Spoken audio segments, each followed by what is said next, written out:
Stock market تاریخ کی بلند ترین سطح پر 1,33,710 پوائنٹس کے ساتھ نیا ریکارڈ بن گیا۔ کاروباری ہفتے کے پہلے ہی دن 100 انڈیکس میں 1730 سے زائد پوائنٹس کا اضافہ۔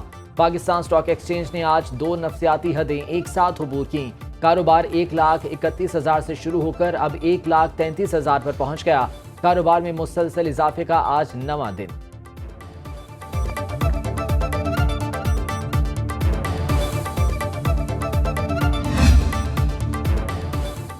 اسپیکر پنجاب اسمبلی ملک احمد خان کی اپوزیشن کے خلاف ریفرنس دائر کرنے پر وضاحتیں۔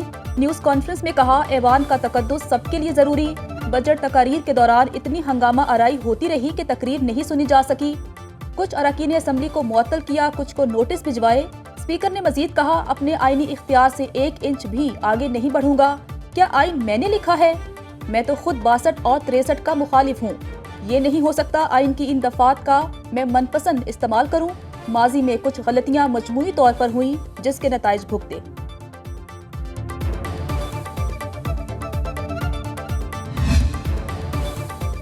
کراچی کی سینکڑوں خستہ حال عمارتوں کے مستقبل کا فیصلہ کرنے کے لیے سندھ حکومت کی بیٹھک۔ وزیر اعلیٰ سندھ مراد علی شاہ کی صدارت میں اجلاس جاری۔ لیاری میں بلڈنگ گرنے کی وجوہات پر تفصیلی تبادلہ خیال۔ ذمہ داروں کا حتمی تعین کیا جائے گا۔ رہائش کے لیے خطرناک قرار دی گئی 456 عمارتوں کو گرانے کی حکمت عملی پر غور۔ اجلاس میں سربراہ Sindh building control authority, commissioner Karachi اور ریسکیو حکام بھی شریک۔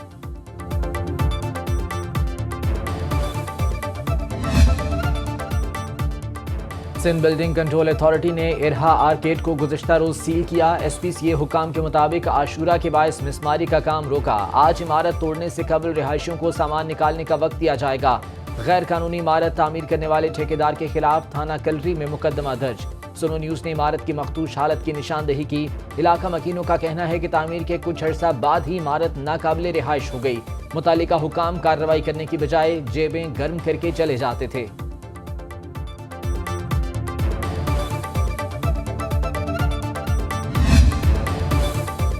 کراچی میں جمعہ کو لیاری بغدادی میں 27 جانوں کے ضیاع کے بعد بھی انتظامیہ سست روی کا شکار۔ لیاری کے علاقے آگرہ تاج کالونی میں واقع 8 منزلہ مخدوش عمارت کو مسمار کرنے کا کام 2 روز گزرنے کے بعد بھی دوبارہ شروع نہیں کیا جا سکا۔ ضلع انتظامیہ نے عمارت کو خطرناک قرار دیتے ہوئے پانی کی ٹینکی اور بجلی کے کنیکشن منقطع کر کے عمارت کو سیل کر رکھا ہے۔ لیاری آگرہ تاج میں 7 منزلہ مخدوش عمارت کو گرانے کا عمل آج سے شروع کیا جائے گا۔ متاثرین کو تاحال متبادل رہائش فراہم نہ کی جا سکی۔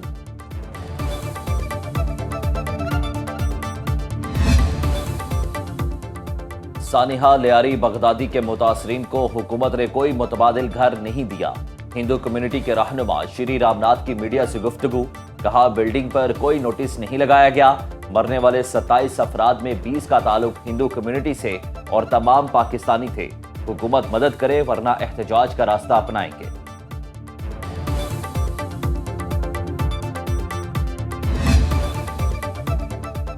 کراچی کے مختلف علاقوں میں ہلکی بارش، موسم خوشگوار ہو گیا۔ اسلام آباد، پنجاب اور خیبر پختونخوا میں بادلوں کا بسیرا۔ لاہور، راولپنڈی، گوجرانوالہ، فیصل آباد اور پشاور میں اربن فلڈنگ کا خدشہ۔ مری، گلیاز، سوات، ایبٹ آباد، چترال، دیر اور مانسہرہ میں لینڈ سلائیڈنگ کا خطرہ۔ بلوچستان اور جنوب مشرقی سندھ میں بھی بارش کی پیشگوئی۔ دریائے سندھ میں چشمہ اور جناح بیراج کے مقام پر طغیانی۔ گلگت بلتستان کا ضلع چلاس اور ملحقہ علاقے شدید گرمی کی لپیٹ میں۔ درجہ حرارت غیر معمولی حد تک بڑھ گیا۔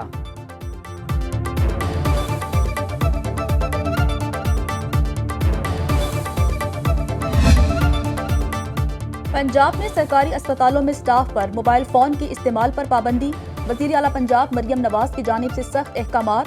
خلاف ورزی پر نوکری سے برخاست کر دیا جائے گا۔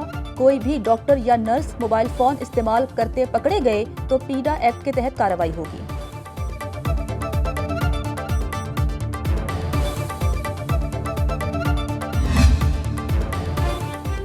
آئی ٹی اور ڈیجیٹل معیشت کی ترقی میں ایس آئی ایف سی کا نمایاں کردار۔ پاکستان میں 2 لاکھ گریجویٹس کی آئی ٹی سکلز ٹریننگ ممکن بنائی گئی۔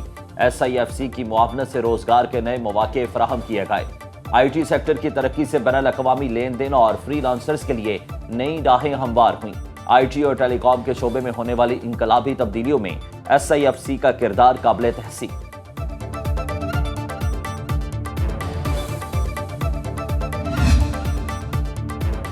ब्रिक्स तंजीम की ईरान पर इसराइल और अमेरिका के हमलों की मजम्मत। चीन, रूस, ब्राज़ील, जनूबी अफ्रीका और भारत पर मुश्तमिल ग्रुप ब्रिक्स के 2 रोज़ा इजलास के बाद मुश्तरका एलामिया जारी। बयान में कहा गया कि 13 जून के बाद ईरान पर हमले बैनुल-अक़वामी कानून की खिलाफ वर्जी थे। ब्रिक्स का गजा में फौरी और गैर मशरूत जंगबंदी और तमाम मकबूजा फ़लस्तीनी इलाकों से इसराइली फ़ौज के इनखला का मुतालबा।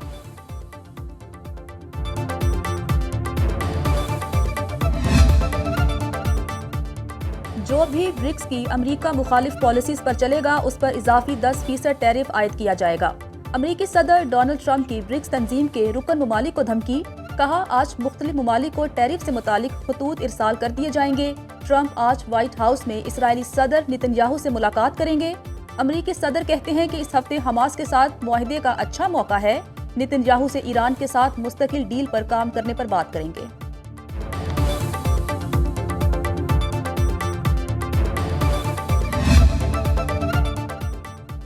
कतर में इसराइल और हमास के दरमियान जंगबंदी मुज़ाकरात का पहला दौर बेनतीजा खत्म। फलस्तीनी हुकाम के मुताबिक इसराइली वफ़द के पास खत्मी मुआहदे तक पहुंचने के इख्तियारात नहीं थे। इसराइली वज़ीर आज़म के दफ्तर से जारी बयान में कहा गया, हमास की कतरी तजवीज़ में तब्दीली की दरख्वास्त कबूल नहीं। ब्रिक्स का इसराइली फ़ौज से गजा की पट्टी, मकबूजा फ़लस्तीनी इलाकों से इनखला का मुतालिबा। अमरीकी सदर ट्रंप की न्यू जर्सी में सहाफ़ियों से गुफ्तगू। कहा, हमास से मुआहिदा उसी हफ्ते मुमकिन है कि कई यरगमाली को पहले ही निकाल चुके हैं और उम्मीद है जो बाकी हैं इनमें से कई अफराद इसी हफ्ते रिहा हो जाएंगे। गजा जंग का खात्मा अव्वलीन तरजीह है।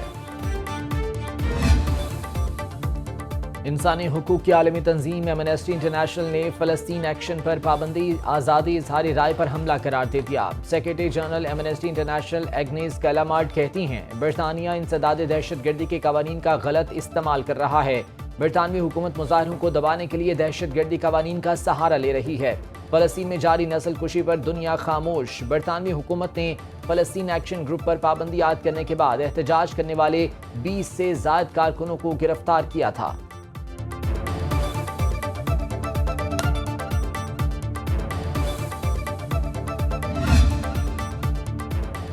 बरतानिया का शाम से ताल्लुकात बहाल करने का ऐलान। बरतानवी वज़ीर ख़ारजा की दमिश्क में शाम की उबूरी हुकूमत के रहनुमाओं से अहम मुलाकातें।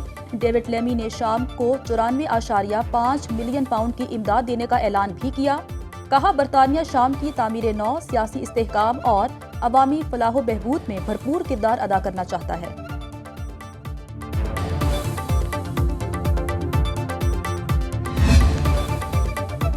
इसराइल का यमन के हौसियों पर बड़ा हमला, 3 अहम बंदरगाहों, पावर प्लांट्स पर बमबारी।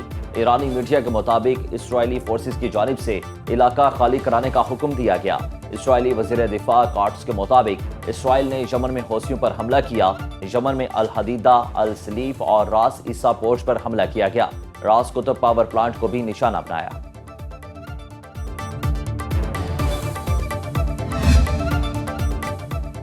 इसराइली वज़ीर आज़म अमरीका रवाना। नेतन्याहू अमरीकी सदर ट्रंप से मुलाकात में गजा जंगबंदी मामले पर बात करेंगे। जंगबंदी मुआहदे से गजा में हंगामी इमदाद की राह हमवार होगी। हमास पहले दिन 10 इसराइली मग़वियों को रिहा करेगा। 18 हलाक इसराइली मग़वियों की लाशें मरहलावार इसराइल के हवाले की जाएंगी। खुराक समेत इमदादी सामान अक़वाम मुत्तहिदा और हिलाल अहमर के जरिए तकसीम होगा। अस्करी और फ़ज़ाई निगरानी रोज़ाना 10 घंटे बंद रहेगी। जंगबंदी के दौरान इसराइल शिमाली और जनूबी गजा से अफवाज पीछे हटाएगा। सीज़ फायर की जमानत अमरीकी सदर देंगे।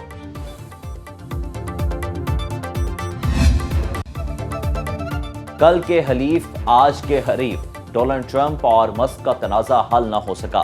कल के इत्तेहादी इलॉन मस्क की तीसरी जमात के ऐलान पर अमरीकी सदर की कड़ी तनकीद। कहा, तीसरी जमात शुरू करने की बात मुज़हका खेज है। अमेरिका में सिर्फ 2 जमाती निज़ाम चल सकता है। तीसरी जमात का क़याम सिर्फ इंतशार और अफरा तफरी पैदा करेगा। अफसोस है 5 हफ्तों में इलॉन मस्क बेकाबू होकर तबाहशुदा ट्रेन की मानिंद बिखर गए। इलॉन मस्क भी ट्रंप इंतजामिया की पॉलिसियों पर तनकीद में मसरूफ। एक मरतबा फिर ट्रंप के बिग ब्यूटीफुल बिल को अमेरिका के लिए खतरा करार दिया। हवालदार लालक जान शहीद निशान हैदर का आज 26वां यौम शहादत। कश्मीर की वादी गजर में शहीद के मज़ार पर फूल रखने की तकरीब। पाक फौज के चाको चौबंद दस्ते की सलामी। शहीद के लिए खुसूसी दुआ की गई। Major general Syed Imtiaz Hussain Gilani, commander force कमान नॉर्दर्न एरिया, बतौर मेहमान खुसूसी शरीक। قوم کا وطن عزیز کے بہادر بیٹے کو سلام. صدر مملکت آصف زرداری، وزیر اعظم شہباز شریف اور وفاقی وزیر داخلہ محسن نقوی کا شہید کو خراج عقیدت.